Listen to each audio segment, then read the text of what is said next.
Hello folks, you have a cracked handlebar on a Honda Snowblower.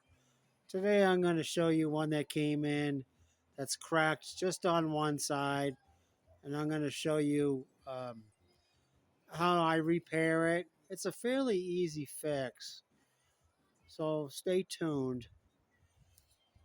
This is Anthony with the Honda Snowblower Enthusiasts on Facebook and YouTube, and we try to do videos to help people save money on basic maintenance and repairs.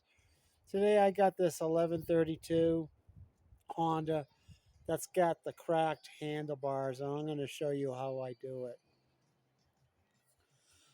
Now, what I do, it's fairly simple. I use this. I've got a 4-inch half inch um, diameter conduit, pipe conduit that I use, that I push inside the hole. This will give it extra support when I weld it up. And what I do underneath, see if you can see this, I drill a hole and then put a set screw in there. Sometimes this is loose. In my case here, it's pretty tight. I had to hit it in with the hammer. But sometimes it's loose, and you don't want it to fall down into your handlebars. So this will keep it from falling in. Now this, hopefully, this will give it extra support. And I take necessary safety precautions. I started the engine and I shut off the gas and let it run until it stalled, and then I use a welding blanket. I have a Lincoln Electric. It's a non-gas stick welder. It works on about 90% of the work that I have to do in the garage. And if I need a gas welder, I've got a neighbor that's a master welder. He has a gas welder, and he will do work for me, and I will service and repair his Honda. So you put your half-inch conduit in here, and then all you have to do is put the top part of the bar over the conduit. Now, a lot of people will ask me, do you prep these bars by, I don't know if you can see how it's cracked and it's down here. They ask me if I will grind it down so that the two surfaces will mate, will fit in together. And I say, I don't do that, because if I did that, I'd have to ground down about a half an inch, and then grind this flush, this other side, the top side, and then this bar will be lower than the other bar. So I don't want that. So I remove the control panel, which is pretty easy. You've got two 10 millimeter bolts on the sides here, and then underneath you've got an 8 millimeter bolt that holds the top on. So I take that off so it won't get burnt from the sparks from the welder. So once I got this on, all I have to do is see if I can do this with one hand. I put it on here like this, and then I'll take a rubber mallet and I'll pound it. I'll pound it in so it's flush. It will fit just like a puzzle. Most times it will fit just like a puzzle. I'll take a rubber mallet, I'll knock this in so it's nice and flush with the cracks. And then I'll take my welder. I'm not going to do it because I'd have to put my gear on, and plus it would be dangerous with one hand. And then I'll tack weld it. I'll just want one here, one at 9 o'clock, one at 6 o'clock, and one at 3 o'clock. I'll just do some tack welds, which is just spot welds.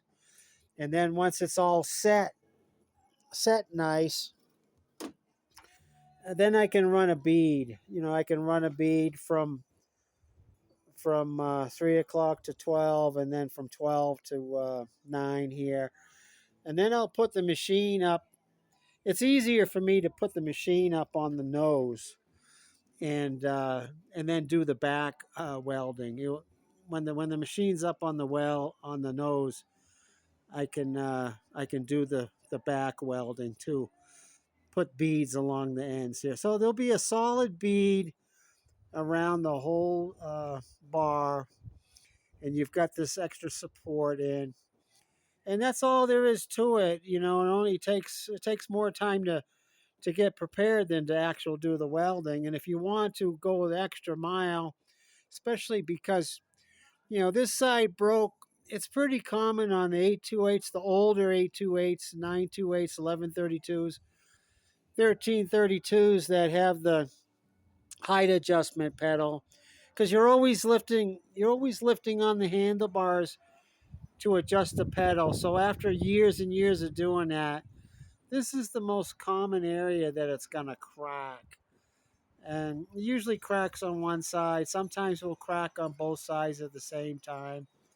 So if you want to be proactive, I highly recommend that you get some flat stock and weld a piece from here down to here. So it's almost like a triangle. So you can weld a piece on both sides. They're called gussets, and that will give the handlebars more extra support. Now I know most of you people don't have welders, and the welder's gonna charge you. I don't know what they'll charge you for this, a couple $100 to do all this. And most people have neighbors that have a welder. If you don't have one, and you can just trade, just use the barter system. It says, hey man, can you do a 10-minute weld on my handlebar? And then I got something I can give you, or I can trade you some, yard work or something. And this would be extra, of course, is you'd have to cut the metal, the flat stock, to put between here and here. I talked to a welder locally, and he said that he would charge $400 for this job. So it depends on who you talk to. You can talk to a couple other welders if you bring the machine to them, so you can save fees that way, and see what they will charge. Minimum you want to fix your crack, so you can get back on the road, and then to be proactive on both sides, you weld in a gusset, a support gusset from here to here. So that's how I do it, folks. Put it in the comments on how you do it, if you've ever done it, if you think there's an easier way to do it. It doesn't take me very long because I've done dozens of these, and I pre-cut the gusset so I can weld it in there. I'll have an article on the Facebook group, Honda Snowblower Enthusiasts, if you just want to read an article instead of watching this whole video. But I try to make these videos simple and informative. If you have any questions, ask them in the comments, and I'll see you next time. Thank you very much.